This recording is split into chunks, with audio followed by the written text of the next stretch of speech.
Welcome back to Sorry We're Booked. On today's episode, we're going to follow along from Lainey's last episode of her April reads, and I'm going to go ahead and walk through what I read this month. I read a good handful of books. I think I read about 5 or 6 books, and overall, it was an interesting month for me. I didn't have near as many good reads as I was hoping for. A lot of these books that I read, I saw either hyped online on Book Talk or might have been a recommendation. So I had high hopes going into the month, and it'll be interesting. So follow along with some of the different books that I've read. Now, if you have read any of these books, I would love to get your input as well to see, where your thought process was, how you finished, what your rating was, and whether or not you liked it. So, as always, now I wanted to put a little warning in there that there might be some spoilers. I'll make sure to try to avoid them as best as possible, just because I want to give you an overarching synopsis of what happened without getting into too much detail, just in case you haven't read it and you're looking for some new recommendations. So, the first book I'm going to start off with is I Hope This Finds You Well. Now, this is by Natalie Sue. I think I mentioned this on a previous podcast. This was a book that I had started off at the end of March and went into it in April, finished it, probably about the first week of April. And it was interesting. I went in completely blind with this one. I happened to just find it on Libby. It was available to pick up and read already. So I said, you know what? The synopsis sounded interesting. Now, this is the one that, if you've read Eleanor Oliphant, is completely fine. Then you'll have an idea of what the main character is like. A little bit socially awkward, a little bit misunderstanding how her peers act socially, and misunderstanding, what their intentions are, or misunderstanding just everything, all the communication style in here. Now, this one said it's essentially like Eleanor Oliphant if she was picked up and put in the office setting, so with Michael Scott at Dunder Mifflin kind of thing. Now, the premise of this one is, when she is in a small little company, and anytime she gets frustrated or anything with a coworker, when she responds back, she'll say something really polite, and then at the end of it, when she writes something scathing or something judgmental, she'll put it at the end of her email signature, and then make the font style, put it in the color white so that you can't really see it. Well, of course, eventually something goes wrong and she accidentally forgets to change the color on one of her scathing responses. So, of course, she gets pulled in by her HR company and says, hey, you need to go through this mandatory training. You kind of created a hostile work environment. And so, what they do is the new head of HR, why it's not IT, I don't know, but the new head of HR comes in and changes her settings on her computer. He says, hey, unfortunately, we need to put in some kind of tracking software that will pick up on any kind of hostile threats in the workplace or anything negative. It just monitors her ongoing messages. And so, of course, there's a mess up, and she now has access to everyone's computers. She can see their email inboxes. She can see what they're doing on their computer. And so, because of that and her social awkwardness, she does exploit it to an extent because she wants to understand what everyone's doing, what's going on.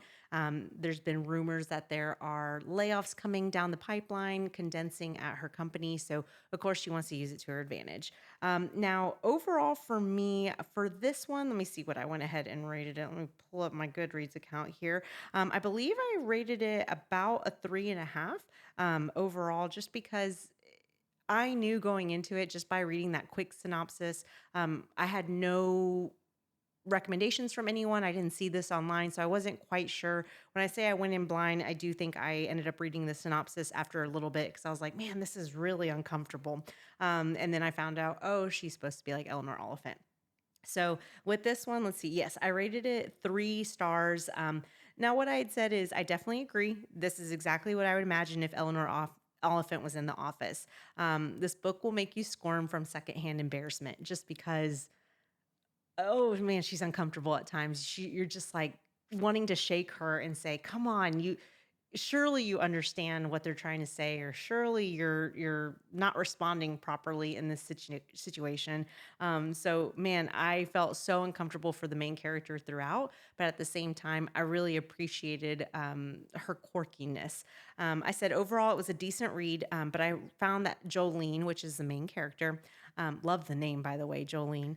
I found Jolene frustrating far too often to make it worth a higher rating, just because again, usually I can disassociate from a book and say, "Oh yeah, of course it's not my situation. I can't relate."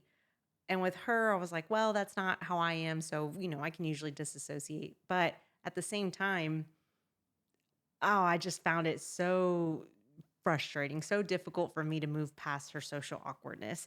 That being said, I said I love the notion that there is so much more to a person than the quick glimpses you get in the work setting or the snap judgment you make of others. One of my favorite parts of this book is that she outside of the context of seeing on their computers, you get a quick glimpse into someone's life. Someone's always showing up 15 minutes late for work, 20 minutes late for work. They seem, hungover, they have bags under their eyes, and you're very quick to judge and say, "Oh, this person doesn't take their job seriously." Then, as she gets to snooping, comes to find out, "Oh, this person's battling this struggle day in, day out, or this person is walking through this difficult situation in life," and it makes you have a lot more compassion for that person. So the one thing I did really love about this book was it helps me to kind of take a step back and say, "Oh, okay, I don't have the whole story. Who am I to pass judgment? Who am I to see quick glimpses in someone's life and say, oh, yeah, this is who they are. This is their character." So I loved kind of getting that perspective. I do highly recommend it if you are a fan of, if The Office doesn't make you uncomfortable, or if it makes you uncomfortable in a funny way and you're like, "Oh, I enjoy this," then you would possibly like this book. If you read Eleanor Oliphant is completely fine and you liked Eleanor Oliphant, then you would like this book too. If you are someone who just can't stand cringy situations, you will not like this book. So for me, middle of the road, this was a 3 stars for me. Again, this is I Hope This Finds You Well, and it is by Natalie Sue. My next read. This one was a disappointment for me. I am not going to lie. I have seen this on Book Talk and Instagram for years now. I would say maybe 3 or 4 years now. I've seen it, get really popular. Um, I think it's a young adult book, so this might lead to how I feel about it. But this one is If He Had Been With Me by Laura Nowlin. You've probably seen this title if have gone along to Barnes and Noble or anything. It's always as one of the popular reads. Um, y'all, I did not like this, and I was so angry at the end of it. So angry. I think if it hadn't been on my Kindle, if it had been a physical copy, I think I would have thrown it across the room. I was so frustrated with it. And I think for me, I don't know about you, and if you're someone who listens to our podcast enough, you might understand I'm the kind of person that when I read a book, I'm fully invested, and then the second I close the book, I almost forget everything about it. So whatever I write in my reviews right away helps me kind of refresh it. And for me, I literally wrote sentences. I said, "My literal reaction when I finished this book," and I attached an image of someone throwing a book out of the window. I said, "Why? Seriously, why? This whole book was just tragic from the beginning to end." Um, the premise of this book is it just says, and it kind of alludes to it a little bit, but it says, "If he had been with me, everything would have been different. I wasn't with Finn on that August night, but I should have been. It was raining, of course, and he and Sylvie were arguing as he drove down the slick road. No one ever says what they were arguing about. Others people think it's not important. They do not know there is another story, the story that lurks between the facts. What they do not know, the cause of the argument is crucial. So let me tell you." Okay. So you understand that there's this main character who wasn't with Finn on this faithful August night, and that he was fighting with Sylvie, and we don't know what it's about. So she's going to spend this whole book telling us what it's about. When I tell you that this was, oh man, okay, I don't know. The main character's name is Autumn. This takes place in high school. You got Autumn and Finn, classic, best friend next door. They grow up their whole life, besties. They kind of have a falling out as they get into high school. So best friends their whole life. Their moms are lifelong best friends. That's why they live next to each other. So I appreciated that. For once, I usually feel like when there's a guy next door or girl next door, they move from a new city or something, and it's like, oh, it just happens to be the most attractive person in the world next door to me, but I don't like them, so they're frenemies. This one I liked because, the moms were best friends. I mean, they spent their whole life together, and of course, when it came time and they were adults and having children, they decided to move in next door to each other. So I appreciated that kind of divergence from the typical boy next door. But same thing always happens as it usually does. They grow up, they like each other, don't like each other, yada yada. When they get to high school, that's where their friendship completely parts ways because of course he's got to be the jock, the popular one that everyone loves, and she's just too quirky and too out there and so different that they can't be best friends anymore. And this book made me realize I'm very thankful to not be in high school anymore. I'm very thankful that I made it through the other side of that life stage because it is so awkward and uncomfortable. And when you read this book, you're just like pulling at your hair saying, I cannot stand you, Autumn. I cannot stand you, Finn. Just have a decent conversation, and half of this book would have been skipped over. But of course, that's not the case. Of course, there has to be some kind of fallout on communication or some kind of miscommunication trope, which you already know I can't stand.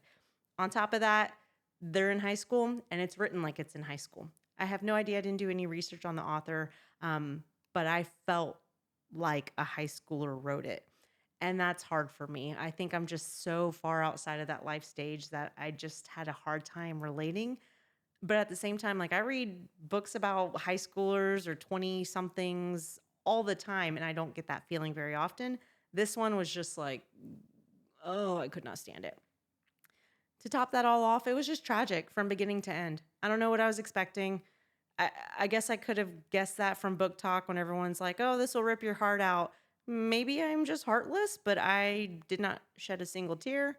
I think if I had, it would have been because I was rolling my eyes so hard that a tear popped out. But otherwise, I was like, this is not it for me. So, shockingly, I gave it 2 stars because I finished it and I didn't throw the book. So, looking back, this was probably closer to a 1 star to me. I do not recommend it. It's just not my cup of tea, and I'm really disappointed in Book Talk for hyping it as much as they did. I don't get it. So that was "If He Had Been With Me" by Laura Nowlin. And I highly doubt you're listening to this, Laura. Again, when I bash a book, I'm sorry. I have never written a book, so good on you for writing a book. But man, not it for me. Just not my cup of tea. Okay, so my next book is I mentioned this a while back ago that I have a friend who is doing a buddy read every single month. And, I had signed up for a month. I thought it was August. It was actually April. And she let me pick whatever book I wanted to. So I gave her a couple of options and she narrowed it down to two. This was a book. It was written in 2001. It was written originally from a Spanish author, so in Spain, and it got translated. Um, this book is one that I distinctly remember reading in, I don't know, maybe 2007. Like I read this book 20 years ago. I could not remember what it was about. I could not remember why I loved it. I just remembered I had a hard copy of it that, I mean, was practically duct taped together to keep it alive. So it is called The Shadow of the Wind, and this is by Carlos Ruiz Zafon. And I'm definitely butchering that last name. No idea. But like I said, this was written in 2001 by a Spanish author. It is translated very, very well, to the point where I didn't know it was originally written in a different language. Because, like I said, I read this over 20 years ago. So almost when it was immediately published, probably maybe 2003 or 2004. Anyways, so this book is about, and of course, I can kind of see why I was drawn to it. It's about a young boy who, when he comes a certain age, I forget, his dad takes him to a bookstore. It's called the oh gosh, the Book of Lost Name. I have no idea. Uh, Essentially, a bookstore of forgotten books. The store of lost books. I don't know. I'm making that part up. I don't remember. Um, but his dad takes him there and he says, "Hey, it's all right that you pick a book, and this is a book that you safeguard forever." And it could just be like a normal indie bookstore. It wasn't like, "Oh, these are rare collectible items." It was a fun thing that they did, from one generation to another. Well, the the main the main character, Daniel, he picks out a book and loves it. It's called The Shadow of the Wind, and is obsessed with it. And he's wanting to find out more about the author. He wants to find other publications that the author wrote. The author's name is Julian. And so he comes to find out he can't find any other copy of the book, or any of his books, rather. So it's almost as if the first author, Julian, completely disappeared off the face of the earth. Then he's coming to find out as well that someone is systematically finding and destroying all the books from this author. So you start kind of this manhunt or investigation, from Danielle to find out where Julian is, what's happening, what's going on. It's really fun. What I do like about it is it's kind of a little bit of a parallel universe, because you have Danielle's story, and then you have Julian's. And I believe there's a difference of about 20 years in between those two. So, like when Julian wrote the book and when Daniel finds it. So 20 years have gone by. What's really good though is, or maybe not 20 years, it's a long time ago. This takes place in 1945 Barcelona. So that is where Daniel is when he finds that book by Julian Carax. That's really hard to say. What I loved about it is, and what you'll find throughout, is there are parallels between the two universe of things that happen to both characters at the same time. I will say I did the audio of this and it was fantastic. More so because there are a lot of Spanish names, and the way they pronounce things are just very different. The Spaniards versus, like Spain versus Mexico, that language, it sounded a little bit different. The accents were a little bit different, the words. And so I appreciated that. The thing that I kind of I did give it 4 stars. The thing that I docked it for is, like I said, I love the story within the story and the parallels between Danielle and Julian's life. I will admit that the sheer number of people and names throughout this book tripped me up quite a bit. However, in the end, I think this is a fantastic read and highly recommend. Like I said, I read this nearly 20 years ago and reread it for the first time this month. It still holds up very well, and the audio narration is what made it so interesting for me. But there are so many names and so many places that if I had been reading the book, I think I just would have like made it up in my head and been like, la la la la la, la la la, because it was too much.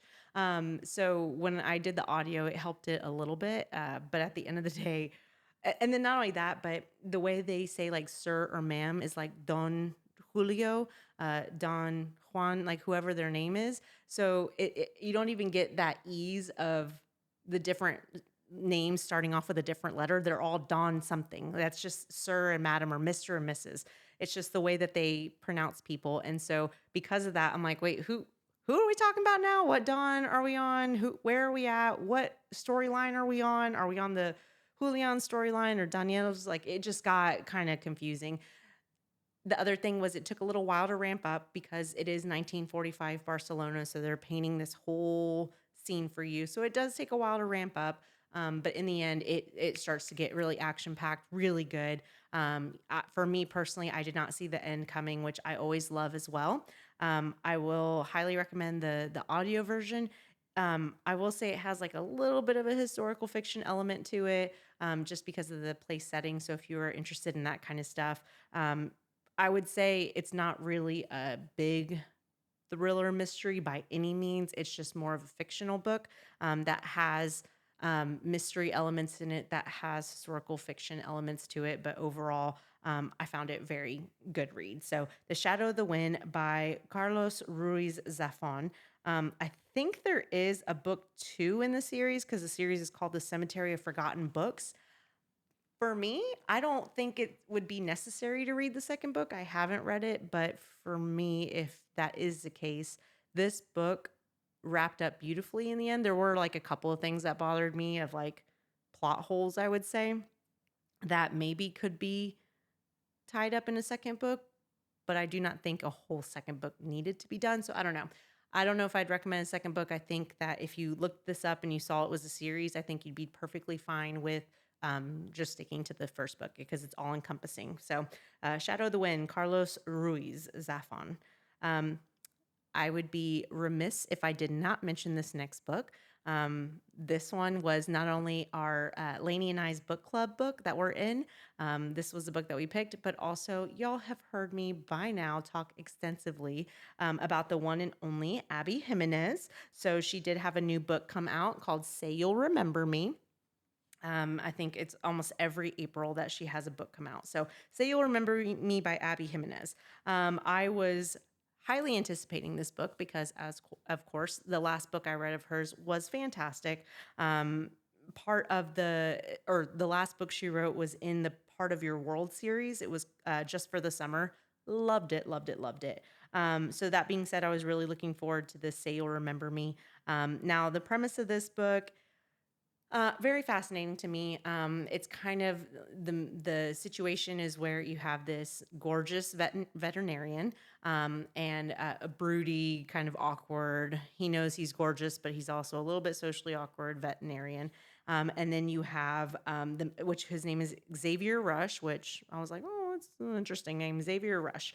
Then you have the girl who comes in. What is her name? Samantha. Samantha comes in with a kitty she found, brings it to the veterinarian. They have this meet cute, this grumpy sunshine uh, scenario where he's, a little bit more cynical when it came to the animal's outcome. And she was optimistic and was like, I'll prove you wrong. And so they kind of argue about it. And she walks off with her kitty, goes on a GoFundMe or, makes a viral video about this kitty and raises money to have the life-saving surgery, goes back to the vet and is like, haha, proved you wrong. And he's like, oh, so frustrating. Will you go on a date with me? She's like, yes, of course I will. Boom. Okay. All right. Grumpy Sunshine immediately goes on a first date. They both have the absolute best date of their life. I mean, they're both like, I never thought I could have feelings like this, and wow, it happens on the first date. Your typical rom com situation.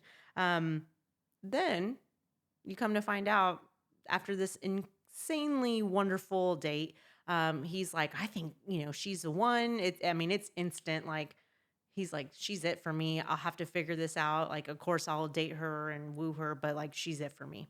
Well, then she's like, by the way, I am moving across country tomorrow to help take care of my mother who has Alzheimer's. And the mother's young, so it's an early onset Alzheimer's, and so she's going to, I don't know what it is. I think she's in California and he's in wherever Abby Jimenez is. I think she's in like Wyoming or she's in I think my Wyoming. I don't know.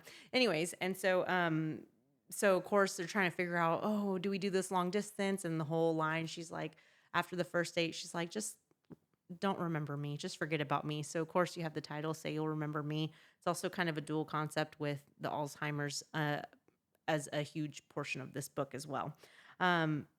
So for me, it was 4 stars. Not my favorite Abby Jimenez, but by no means was it the worst for me.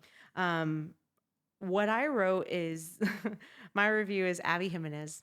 I will literally read anything you write. As usual, I loved the characters and premise of their love story. This was a fun, quick read for me and kept my interest throughout. The only negative thing for me were all the modern references and colloquialisms and slang. It was a bit distracting at times. This is where the old lady in me kind of comes out. Like, am I hip with the times? No, no. The fact that I even just said that, no, obviously not. Um, but it was so prevalent throughout of like that Gen Z or Gen X, whatever gen we're on, that slang of like it's giving this vibes or it's or that eight or I don't even know. There was just so many of that I was like, this is almost awkward and uncomfortable. This is almost as if a late 30 or early 40-year-old is trying to write like a 20-year-old. And so that was hard for me. I was just like, man, it would be so good throughout, beautifully written, and then you're just dropping all this modern slang that you're like, oh, I read these books to escape, not to come back into it and be like, what are you trying to say? It also was frustrating because I think the characters are like in their late 20s, early 30s, so very similar in age to me. I could be wrong on that, but I want to say they were about my age. So the fact that they were like talking like that, I'm like, maybe it's me. Maybe I'm just so out of touch. I don't know. I'm on the TikTok, I'm on the Instagram, and I still don't understand what they're saying sometimes. That's how I felt throughout this book. That being said, I still loved it, and I will still read anything Abby writes. This was a hot take of a book. I think in book club, I missed the actual meeting on it, but Lainey was telling me that a lot of people didn't like it. I was like, not Abby. How could you? But I think for them, for some people, it was the immediate like insta love, which I do have a hard time. I do have a hard time with insta love storylines. And so that one was a little bit tough for me. But that being said, I loved Xavier so much that I was like, I could overlook that. Samantha was a little annoying, but I get it. She was going through a lot. I'm starting to think I'm a little tough on female main characters. I don't know why. I think it's just, I don't know, frustrating when I'm like, I think you could do it better or different. And knowing fully well that if I was in the situation, I would not handle it any better. So I don't know. She was okay. It was probably the modern language that I was just like, no, no, it's not it, girl. No, that's not it. So it's giving a 4 out of 5 for me. I'm sorry if I used that wrong. Again, I don't know what the kids are saying nowadays. The youths. So anyways, Abby Jimenez, Say You'll Remember Me. I did give it 4 stars. Highly recommend if you love Abby Jimenez. I will always say my favorite book of hers is still Yours Truly, which is book number 2 in the Part of Your World series. Still hands down my favorite book. I would say the whole Part of Your World series, all 3 of them are kind of in the top spots for me, and this is kind of middle of the road, but I still loved it. So still recommend it. I gave it 4 stars. I will always and forever read anything Abby Jimenez. The last book I read in April, this is another one that I feel like Book Talk did me so wrong. Like, I do not see the hype in this book at all. I don't understand it. Again, I left frustrated. Not a fan at all. If you love this book, I am so sorry, but man, I cannot relate. So Magnolia Parks by Jessa Hastings. Why? I, I don't know. Like, no, no, no, no, no. Not it for me. And let me just tell you my rating, because let me just read my review, because I think that immediate completion of a book, Jessica, is a little bit more honest than I could be right now. I said, is the hype for Magnolia Parks in the room with us right now? Because I'm looking around and nothing. I don't see it. For me, the writing style was a major hurdle. Much of the internal and external dialogue felt like it started mid thought. So it was missing words or half formed sentences. And I think instead of feeling like raw or intentional, it just made the characters sound unpolished and honestly not particularly bright. Literally, these sentences would just start mid sentence. And I'm like, what is this? Like, I didn't understand it. And that was for internal and external. So even if if it was like third person narrative and they were describing a scene or a situation or a mindset, it just would like start up. And I'm like, proper grammar. Hello. Where's that? Again, I know that they're supposed to be young. They're like early 20s. Um, but it's very Gossip Girl, so very upper echelon of society. They all have their own private jets. So for me, I'm like, you probably got the best education in the world. Why don't you write like it, even though you're supposed to be 20s? Like, I didn't see Blair Waldorf sounding that ridiculous all the time. So anyways, I said, now to my fellow book girlies, I love a toxic king. And I wrote that. I love a toxic king. I love a morally gray mess. I've rooted for characters who have definitely committed felonies. But this was 2 narcissistic, emotionally stunted people mistaking chaos for love. If this is your idea of romance, I hope you treat yourself better than these 2 treat each other and know that you deserve more over whatever it is they had. It was that awful. Um, I said, there's nothing drawing me back to this series. I've stepped in puddles with more emotional depth. So this was a 1.5 star for me. And I said, that's being very generous. I know that that is brutal, but this book was so bad for me. Again, the writing style was terrible, but then you also have the main characters, Magnolia, and what is that guy's name? That god awful guy's name. Let me see. I feel like it's something like Sebastian. I think of Sebastian Hastings or something. Let me see. What is his name? Oh, worse. BJ Ballantyne. Ugh, awful. Okay, you got Magnolia Parks and BJ Ballantyne, two of the most toxic, narcissistic, ridiculously emotionally stunted people I've ever read about. Um, and I've read a lot of toxic relationships and I've read a lot of just, I don't know, bad writing. And for me, this was still one of the worst ones. Because they just kept coming back to this. They were awful to each other. The whole premise is that they are like he is, oh, and this is all set in like England. He's Britain's bad boy and she is like the fashionista of the world. Her really big thing quirk about her was that she could look at an outfit and like tell you every piece and collection it was from, because they're all designer and high end. She's like, oh, that's so and so from the 2022 collection. You already lost me there because one, I'm not a fashionista. Two, even if I was, I couldn't afford the brands that she was, you know, saying out there. I don't know. It was kind of like Sex in the City. Carrie Bradshaw meets Gossip Girl. Kind of like Blair and Serena. Is that her name? I don't remember. So it's kind of like those two, but then add this toxic relationship level where everyone thought they were it for each other, BJ and Magnolia.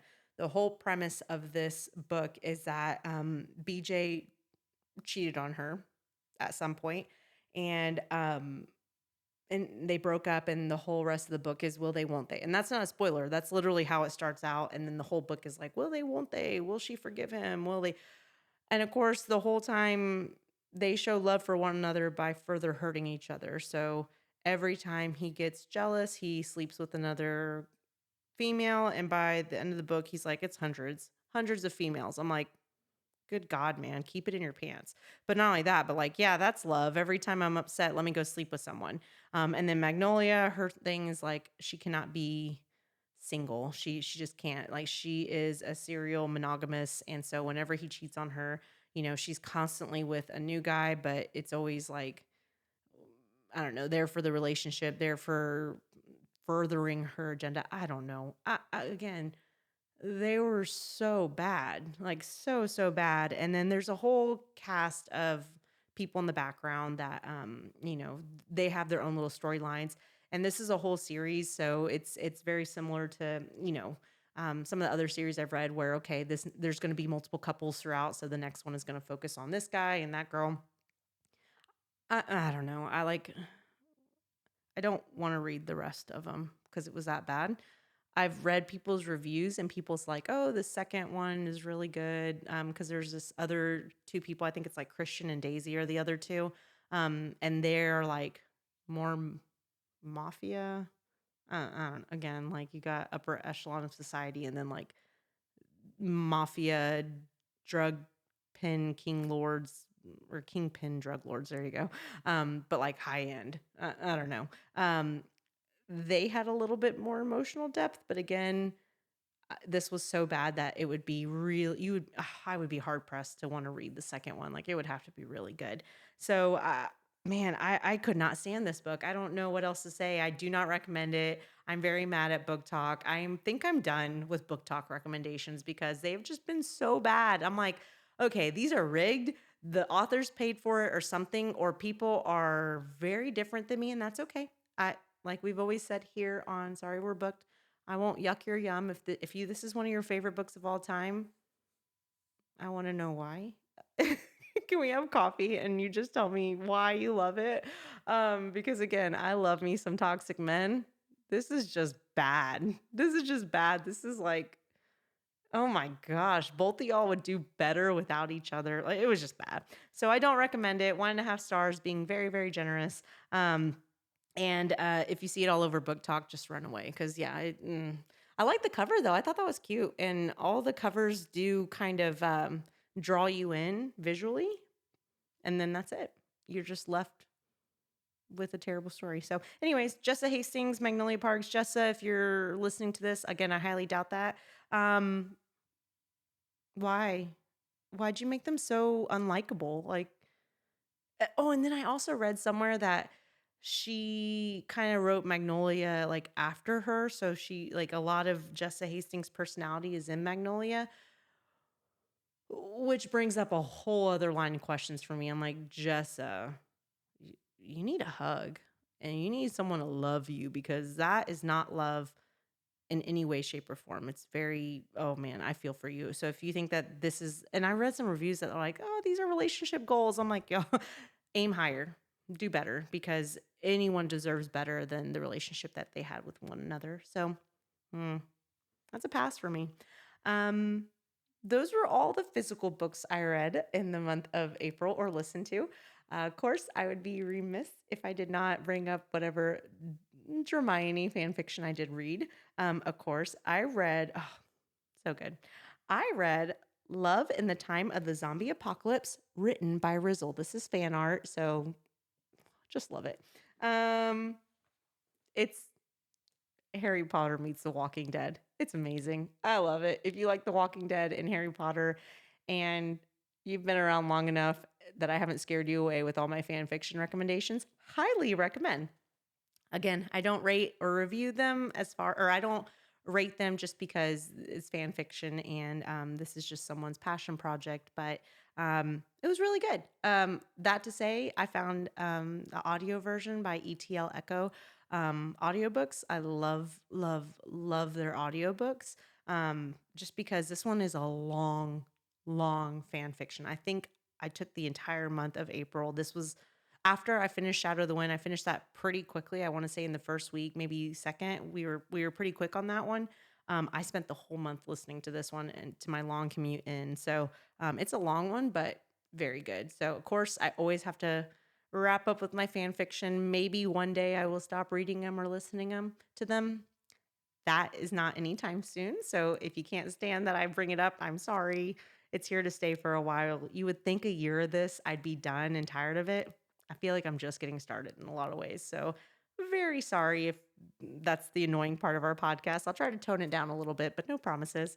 So yeah, overall, an interesting April for me. Man, I had a lot higher hopes. I really did. I don't know. I just heard so much about some of these books and they were just such letdowns. So I'm hopeful for the May reads. So far, the books I am reading have been really good. So I actually do think May is going to be a lot better reading month for me.